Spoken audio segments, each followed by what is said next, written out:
Hello folks, welcome back to the Edupedia world, and I am Abhinay Gupta, and we are again continuing with the standards in auditing.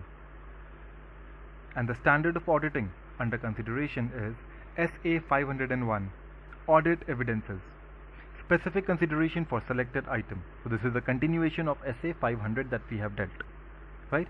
So we have already had a lecture on SA 501, so this is the second lecture for this. So if somebody has missed out on the previous one, please go through it and then come back to SA 501 second lecture, right? So this essay, as we have already talked about, deals with three things: inventory, litigation and claim, and your segment information, right? And we've already covered the entire study of inventory, and today we'll complete litigation and claim. And since segment information is just a topic for 2 minutes, it's a very small segment. So segment information is a very small segment of SA 501, right? So that will not take a lot of time. So what we will discuss today in detail is the audit procedures for litigation and claim, right? So to keep you in the continuation mode, right, linked to the entire essay, we would get into a brief summary, a brief recap of what we have covered in the previous lecture, right? And then accordingly we'll move ahead with the remaining topic of the essay in the lecture, right? So when we talk about objectives, the objective for the auditor is to obtain sufficient and appropriate audit evidence regarding inventory and its existence and condition, regarding litigation and claim with its completeness, and regarding the segment information with its presentation and disclosure, right? If we talk about inventory, what are the procedures that you follow? Other things for valuation of inventory, for completeness of inventory, right? Accuracy, everything that has been checked in the previous essay or somewhere else in the entire standard. Over here we are only concerned with the existence and condition. For that you will have to undergo physical verification, right? How do you do that? You attend the physical count. You do not undergo the physical count. You do not do the physical count. You attend it when it is done by the management personnel, right? What you do is you evaluate the instructions and the procedures that the management has instructed, that the management has done for recording and controlling the result of the entity's physical inventory count, right? And when you have evaluated the instructions of the management and you have applied your judgment whether or not it is correct, then you go ahead to observe the performance, whether the performance is being conducted in accordance with the instruction that the management has given, right? Then you inspect the inventories by yourself and perform some test checks in order to assure that all the data that you have given on test check basis, they are present on the floor in the warehouse, and all the inventories present in the warehouse in front of you have also been included in your sheet, right? Then when you have the final data, correlate it with the final inventory records that the management has provided you, along with the rates, right? When you go for the physical inventory count, you only have the sheet with the name of the inventory along with the quantity, right? If you want to go with the rates will be available with you in the financial statement only. Okay with that? Moving ahead, there are certain procedures in special circumstances, right? So what are they? Number one, that the inventory count was conducted on a day other than the balance sheet date. No problem, go and attend it, right? Then obtains the sufficient and appropriate audit evidence whether the change in inventory between the count date and the date of financial statement are properly recorded. And if they are properly recorded, then you just have to reconcile and you will reach the balance as on the balance sheet date, right? It is a very simple procedure. Next, auditor unable to attend. Now they are conducting it, first case, maybe at the balance sheet date, maybe other than the balance sheet date. So we'll take up the condition if they are conducting it on a date other than the balance sheet date. So for example 28th March, and you are not able to attend it, you are busy somewhere else, right? So what happens is you will attend it on some other day and you will request the management to please recount it and I'll attend it. For example 5th April, right? Then what happens is you go and you attend it. and then you will roll it backwards till 28th March. You will reach 28th March with making the adjustments that we had discussed in the previous lecture, right? And once you have reached 28th March, you will again roll forward and reconcile to reach the balance sheet date, right? You will record all the procedures you have performed. You will record the reason of not being able to attend the inventory count also, right? And when it is done, you move ahead with it. Next is attendance is impracticable. That means neither today nor tomorrow nor ever you will not be able to attend this inventory count. There may be any reason, radioactive nature for example, right? Unfavorable condition of economy or the government or the local scenario over there, whatever. Like these are just two examples. You can have a number of cases where attendance is impracticable. That means you cannot go for the physical count. Then you have to follow additional procedures, right? What are the additional procedures? For example, you will inspect the documents subsequent to the date of inventory count to see whether to reflect the inventory as per the sales records. So if you know that the inventory will be replenished or it will be sold within next 2 months, then you check all the sale record for the next 2 months, and then the total of that sale record will be the inventory. If they reconcile, if they are reconciling, if they are equal, well and good, you have attained your evidence, right? But if it is not possible to do that, then you will have to modify the opinion in the report. That will be done as per SA 705, right? Modify means anything. It may be a qualification, it may be a disclaimer, it may be adverse report, depending on the circumstance, right? Whatever it is, you will have to report with a modification as per SA 705, right? Last one is if the inventory is under the custody and control of the third party, then you will have to gain the confirmation from the third party. You may also at times want to go and inspect. If the third party allows, do it. If they do not allow, appoint some other auditor to do it. Maybe the auditor of the third party itself. Or then you can also gather the document or the report of the third party's auditor based on the internal control of the third party. And if you find the internal control is sufficiently strong, then you can hold some reliance on the data that or the document that they have given it to you, right? You will inspect the document like the warehouse receipt, the lorry receipt, the gate inward, gate outward, and everything that is related to the inventory that is available with the third party. And then if there is any situation where you have pledged your inventory as a collateral security, then you can get the document from the bank or the person where you have given it as collateral security in order to confirm that yeah, these inventories exist. Although these inventories are not under the custody of the client, it is under the custody of either the bank or the party who has given them the loan, but they exist and the ownership still lies with the party. It has not been transferred. The risk and reward has not been transferred, right? So that was all about the inventory that we had covered, and we have also revised it in detail. Now we move ahead with our part, that is litigation and claim. Now, how does the auditor identify the litigations and claim that are on the entity or that are by the entity? The claims that the entity has filed on someone else, or the claim that has been filed on the entity, the litigation that the entity has entered into, right? So how do you do that? How do you identify, right? So in order to identify the litigations and claim, you do the following procedures. What are they? Number one, you inquire the management, and you inquire the other people also within the entity. Look, please give me the entire detail or entire list of all the litigations or all the claims that you have had during the year, that you have entered during the year, all the pending and all the list of litigations and claims that have also been completed. I want the entire list, right? And the management gives it to you. But are you sure that list is complete?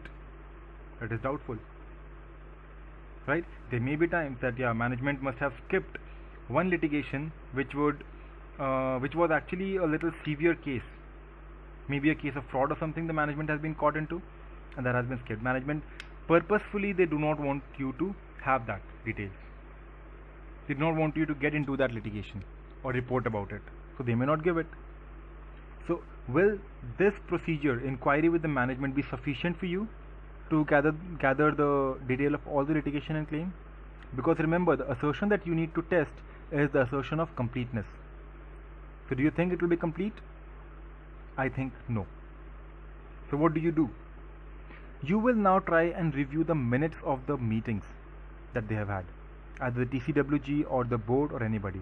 Because when they are having the meeting, right, and there is any litigation going on, then that litigation would definitely be discussed in the meeting. Hey, what do you think? What is the probability? Will we win? Will we lose? If we win, it is good. We are going to have this with us, and we'll be using it in this way. But what if we lose? Do we have the backup? Right? And what is the probability? You discuss it with the legal people over there, right? You consider as to what is to be done next. How do we defend our case? What do we do with the claim? How do we settle? Do we give something under the table? Like, these are the things that you discuss in the meeting. So when you have discussed something in the meeting, it will obviously be present in the minutes. So if there is any specific case that the management tried to hide, but they discussed it in the meeting, that will be caught by the auditor when he is referring to the minutes of the meeting, right?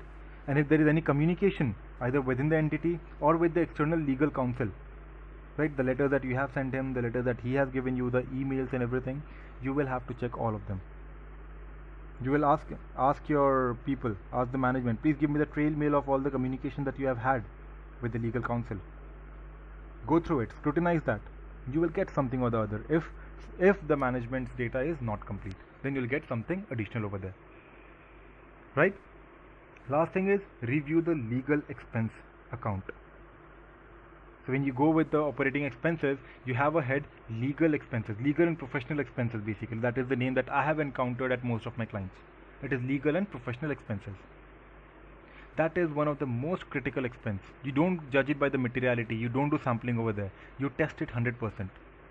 You know why?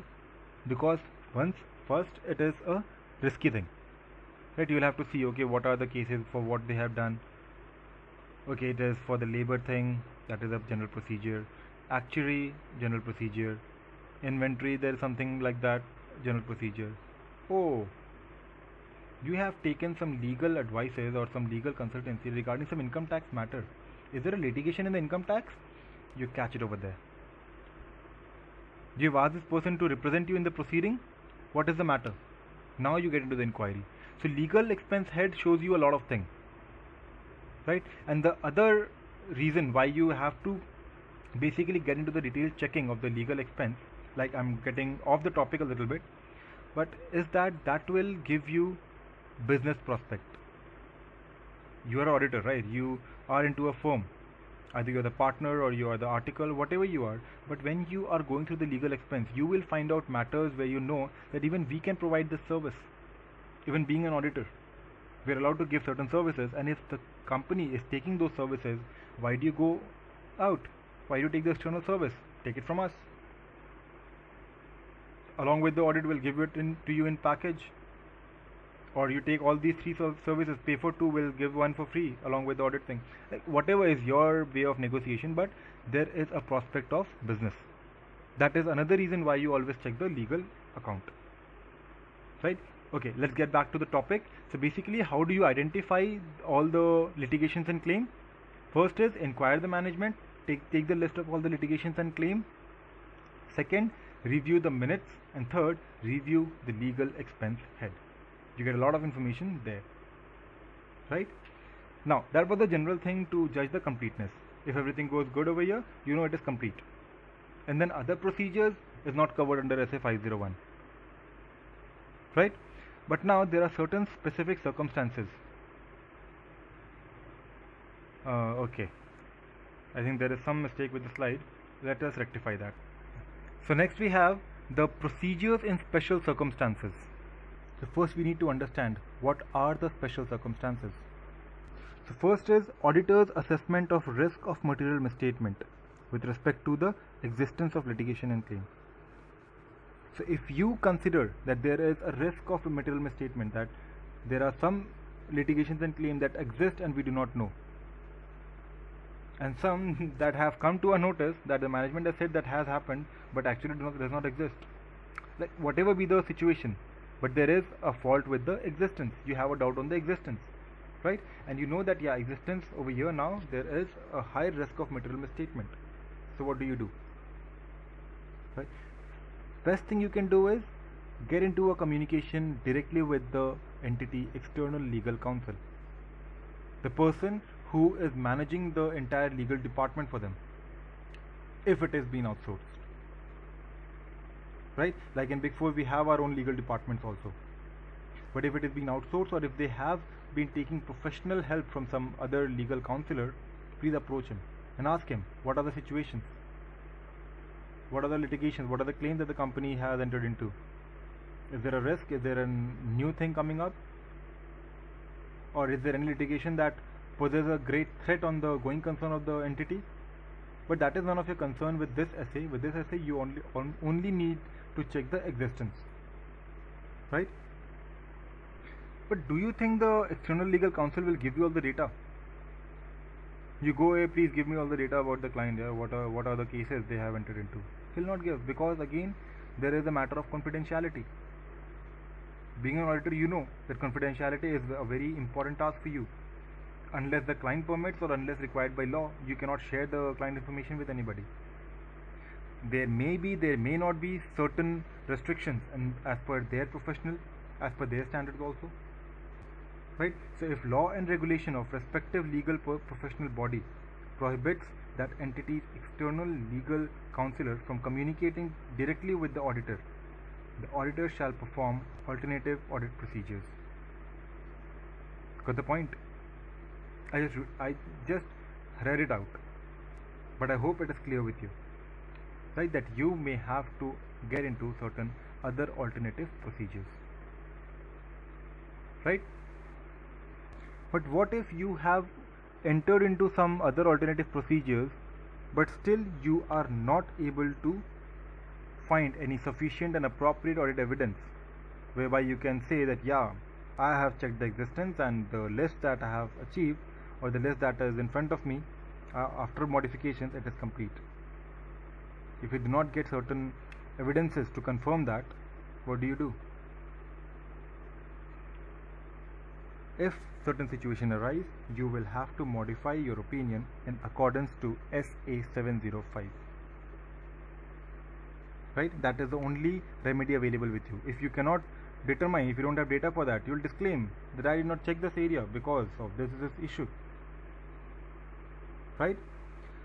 Now there can also be a situation when management does not allow you to communicate.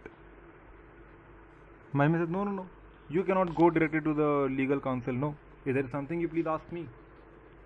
I am answerable to you. I have the data with me. I am giving it to you, and I have already given it to you. Why do you want to go to the legal counsel? We don't allow such things. No. Sorry boss. And what do you do?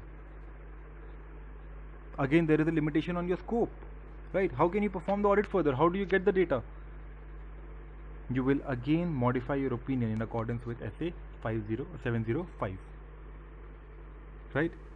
Now next situation. The external legal counsel himself refuses. No, boss, I won't discuss these things with you. I have entered into a contract with the management for this purpose. Why do I share it with you? Who are you? Oh, you are the auditor? You may be the auditor for that entity, man. You are not my auditor. I don't need to discuss data with you, and my professional standard says that I cannot share it. It's a matter of confidentiality. Now again, what do you do? It's again a limitation on scope. You don't have the data. What do you check? What do you do? The only thing you can do is modify your opinion in accordance with SA 705. And last thing, we have already seen that if you are unable to collect sufficient appropriate audit evidence from the alternate procedure, you modify your opinion in accordance with SA 705. Right?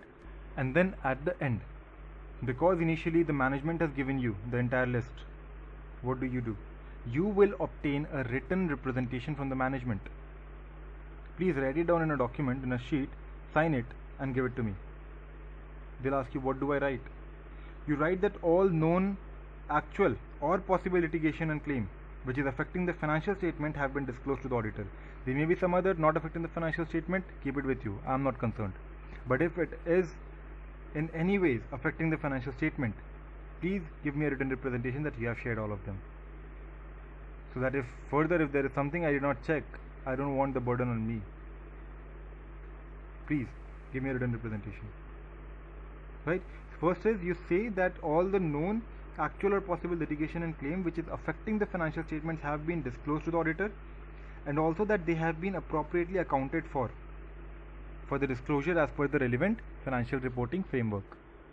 If you have done all these things, both of these things, and you say you have done it, please give me a written representation for the same. If you have actually done it, you should not have a problem. All I want is to be safe on my end. Right? You will request it to the management and they will give it to you. Right? So that is all about litigation and claim. And the last part that we have is the segment information. Right? What is a segment? Not to be covered over here. You have AS7 for that. Geographical segment, the business segment, what is primary, what is secondary, right?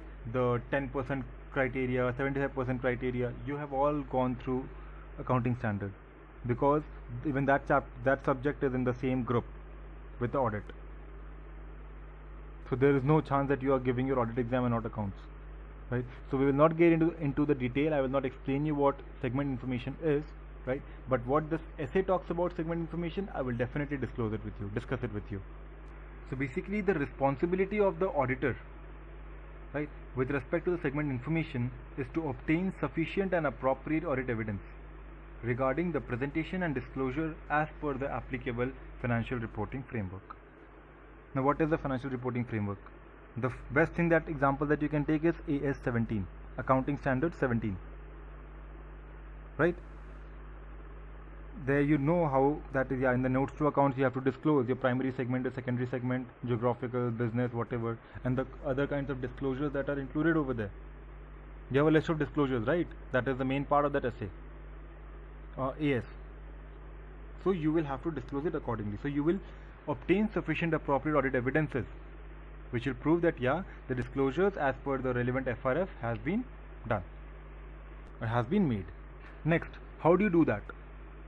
So basically you will obtain an understanding of the methods that they have used, the methods that the management has used in determining the segment information, right? And then you will evaluate whether such methods are likely to result in the disclosure in accordance with the applicable financial reporting framework. So whatever is the requirement of the financial reporting framework, do you disclose it in the same way, right? And if it is appropriate, you may also test the application of such method, the method that they have followed, right? And the next thing is to perform analytical procedure. Now what is analytical procedure? Discussed it in detail in the previous essay, and we again have an entire essay on the same, right? But over here, why is analytical procedure relevant in segment information? How do you do that? You basically compare the financial statement, the notes to account of the previous year. You see, okay, we had 4 business segments over there, and these are the disclosures, and this year it is different. What has happened? Acquired some new segment, disposed of a segment. What did you do? Change the criteria? Please give me the information about that. Otherwise, if everything goes same, if everything goes well, it's good, right? So that would give you a general idea. No, last year we had this, and this year if there is a deviation, please inquire what is going wrong, or what is the difference, what steps have been taken this year, right? That would be a better way of judgment other than obtaining an understanding of the methods. That is obviously important. How do you do it? But on the face, if you want to know the difference, you will know it by performing analytical procedures, right? And our basic aim behind segment information was to see whether it has been disclosed and presented properly as per the applicable FRF. So do you think that condition is fulfilled over here? We have met that condition? Yes, we did, right? So with that, we come to the end of this standard. SA 501, Audit Evidence, Specific Consideration for Selected Items. If you have any queries, please feel free to mention it down in the comment box. We'll get back to you as soon as possible, right? And if you have any feedbacks to give, please share it again over there, and share the videos with your friends as well, right? So with that, we come to the end of this lecture, and please stay tuned for the upcoming more videos that we are sharing. Until then, this is Abhinay Gupta signing off. Thank you. Bye-bye.